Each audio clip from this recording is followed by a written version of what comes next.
अमेठी के गौरीगंज के सराय भागमानी स्थित 132 केवी पावर हाउस में मरम्मत कार्य कराया जाना है। कार्य 14 अगस्त को होगा, जिसकी वजह से 2.5 घंटे के लिए बिजली गुल रहेगी। आपूर्ति बाधित होने के बाद पावर कारपोरेशन अधिकारियों ने उपभोक्ताओं से धैर्य बनाए रखने की अपील की है। 14 बिजली उपकेंद्रों पर करीब 2 लाख उपभोक्ताओं को आपूर्ति दी जाती है। रक्षाबंधन पर्व पर बहनों को भाइयों के घर जाने में किसी तरह की दिक्कत नहीं होगी।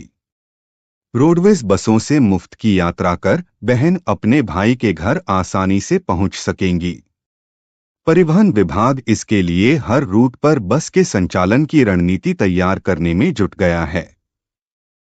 यह सुविधा 18 अगस्त की रात 12 बजे से 19 अगस्त की रात तक दी जाएगी। अमेठी में रक्षाबंधन पर 5 नए मार्गों पर रोडवेज बसों का संचालन होगा। रक्षाबंधन पर भाई बहनों की सुविधा को ध्यान में रखते हुए रोड मैप तैयार किया गया है। गांव आए भाई शहर आसानी से लौट सके, इसके लिए 5 अतिरिक्त बस चलाई जाएगी, जो दिल्ली, लखनऊ, आगरा के लिए अमेठी डिपो से रक्षाबंधन के दूसरे दिन रवाना होगी। जिलाधिकारी निशा अनंत एवं पुलिस अधीक्षक अनूप कुमार सिंह बायोगैस प्लांट खारा का निरीक्षण करने के लिए पहुंचे। ग्राम प्रधान प्रतिनिधि अखिलेश कुमार ने बताया कि बायोगैस प्लांट 4 महीने से बंद पड़ा है, जिस पर डीएम का पारा चढ़ गया। डीएम ने डीपीआरओ पर नाराजगी जाहिर करते हुए कड़ी फटकार लगाते हुए कहा, काम नहीं करते, केवल पानी की तरह पैसा बहा रहे हो।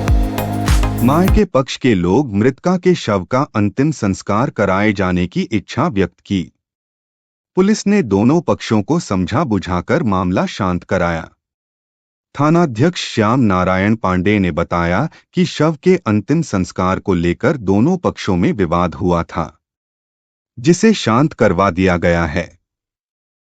वहीं इस घटना के बाद पूरे गांव में इसकी चर्चा होती रही, परंतु विवाह के 2 दिन बाद मायके चली गई और बीते सोमवार को पुनः ससुराल आई और बुधवार को पूजा हुई और उसी दिन सुहागरात थी।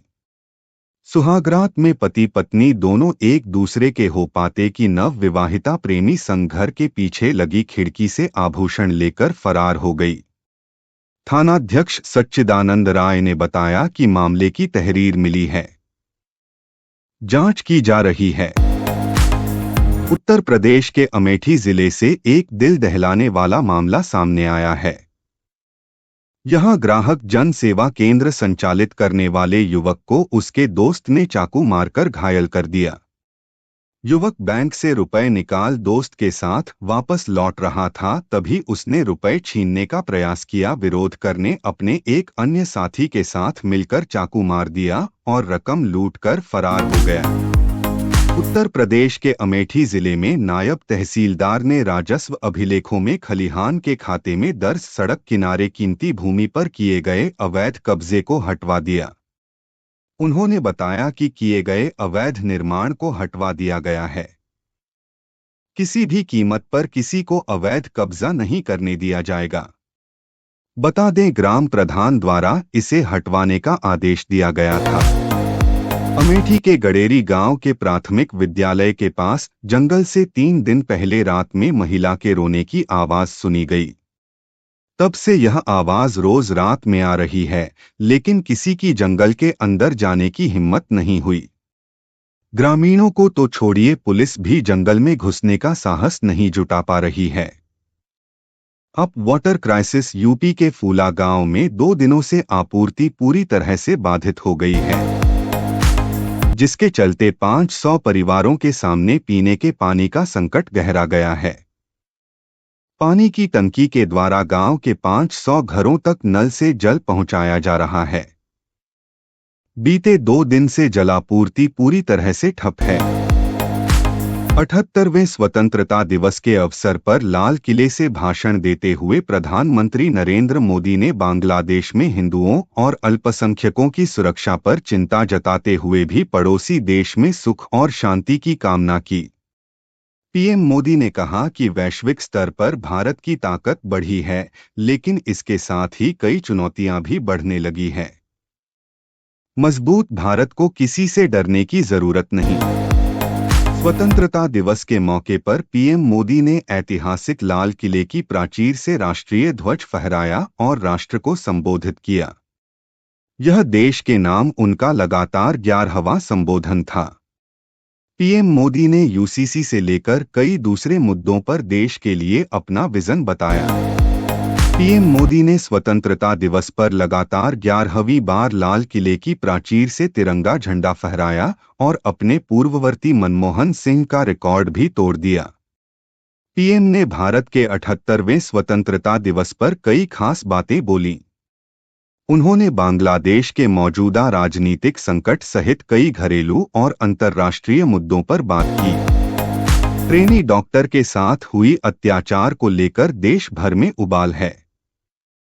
आरजी कर मेडिकल कॉलेज में बुधवार देर रात कुछ प्रदर्शनकारियों ने अस्पताल में घुसकर तोड़-फोड़ की। यह घटना तब हुई जब जूनियर डॉक्टर के लिए न्याय की मांग करते हुए बड़ी संख्या में महिलाएं कोलकाता की सड़कों प्रदर्शन कर रही थीं। देश आज 78वां स्वतंत्रता दिवस मना रहा है। पीएम मोदी ने लाल किले पर तिरंगा झंडा फहराने के बाद देश को संबोधित किया। इसके बाद लाल किले पर आए स्कूली बच्चों से मुलाकात की। लाल किला ही नहीं, देश के हर कोने में आज आजादी का ये महोत्सव मनाया जा रहा है। देश आज अपना 78वां स्वतंत्रता दिवस मना रहा है। कांग्रेस ने एआईसीसी मुख्यालय में ध्वजारोहण किया। इस मौके पर कांग्रेस अध्यक्ष मल्लिकार्जुन खड़गे ने अपने संबोधन में भाजपा पर हमला करते हुए सरकार को विभाजनकारी सोच को बढ़ावा देने वाला बताया। कांग्रेस अध्यक्ष ने कहा कि वे नफरत फैलाने के इरादे से विभाजन विभीषिका स्मृति दिवस मनाते हैं। स्वतंत्रता दिवस के दिन सोशल मीडिया पर एक वीडियो तेजी से वायरल हो रहा है, जिसमें देखा जा सकता है कि भारत और पाकिस्तान के लोग मिलकर बॉलीवुड सॉन्ग जय हो गा रहे हैं। म्यूजिशियन wish.music ने यह वीडियो अपने इंस्टाग्राम हैंडल पर अपलोड किया है। वीडियो के कैप्शन में लिखा है, जब भारतीय और पाकिस्तानी लंदन में एक साथ जय हो जाए। देश आज अपना 78वां स्वतंत्रता दिवस मना रहा है। पीएम मोदी आज लाल किले के प्राचीर से अपना 11वां भाषण दिए। पीएम ने अपने राष्ट्र संबोधन में देश की उपलब्धियों को देशवासियों के सामने रखा। पीएम ने अपने संबोधन में भारत के आत्मनिर्भरता और विकसित भारत पर प्रकाश डाला और भारत के लिए इस युग को स्वर्णिम युग बताया। देश आज अपना 78वां स्वतंत्रता दिवस मना रहा है। इस अवसर पर कांग्रेस अध्यक्ष मल्लिकार्जुन खड़गे ने देशवासियों को शुभकामनाएं दी हैं।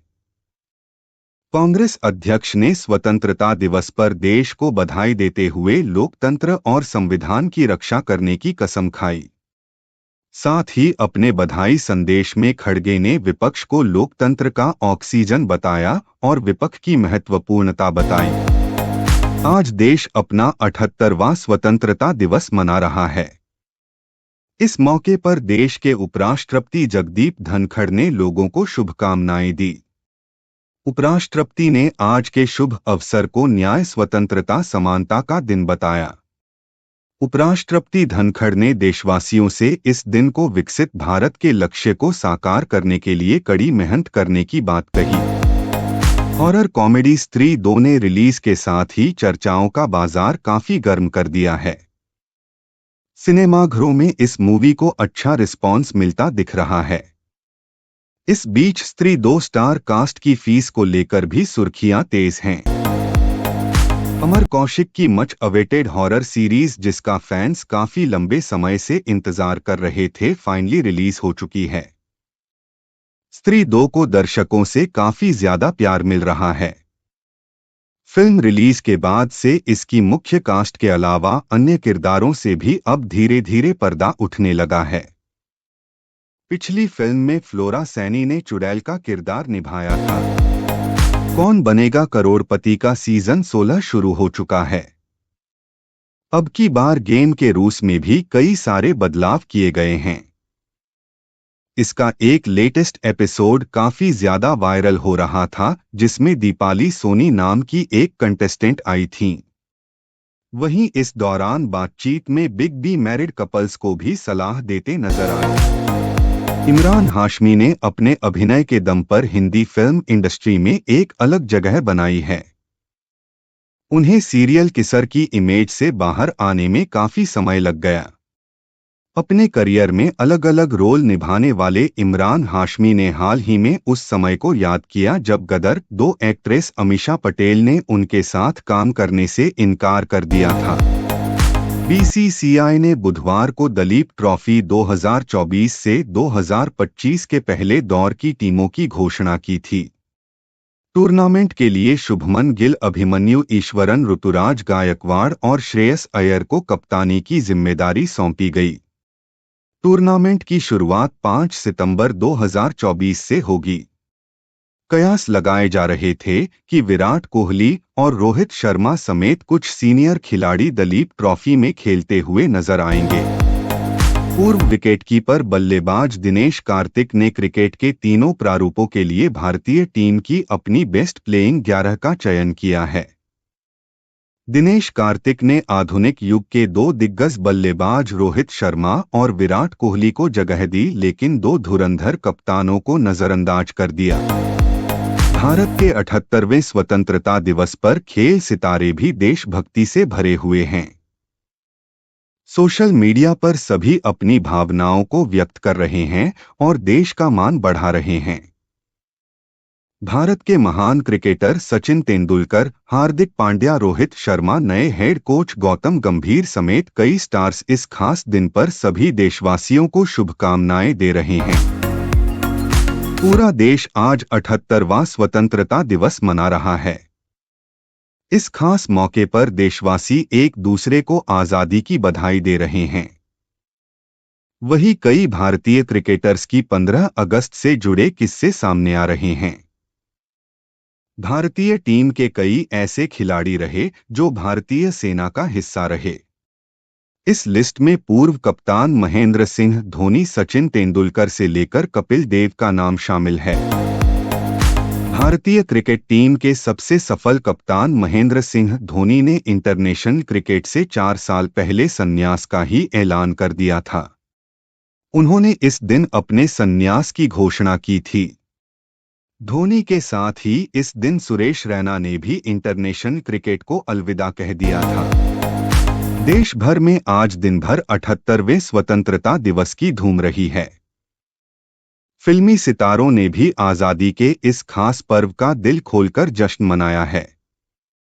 इस कड़ी में अब अगला नाम सुपरस्टार शाहरुख खान का शामिल हो रहा है, जिन्होंने अपने परिवार के साथ घर की छत पर राष्ट्रीय ध्वज तिरंगा फहराया है।